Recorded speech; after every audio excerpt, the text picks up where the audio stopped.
Dreaming about getting your motorcycle licence? Here's how to get your motorcycle rider licence in New South Wales. First, book a pre-learner course at the nearby training centre.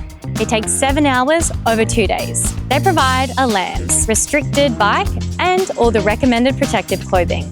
Once you pass the skills test, called a MOST test, or MOST, your certificate of competence lasts for 3 months. To get your Ls, you need to be 16 and 9 months. Go to Service New South Wales, pass the rider knowledge test, and prove your identity to get your learner licence.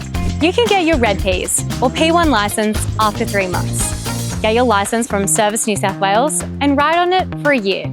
After 12 months, you can get your Green Ps, or P2. If you're over 25 and have a full driver's licence, you can skip this step. After 2 years, you can apply for your full unrestricted or Class R licence. Simple but safe steps to freedom on the road. For more about CTP and Rego for motorbikes, see greenslips.com.au. Ride safely.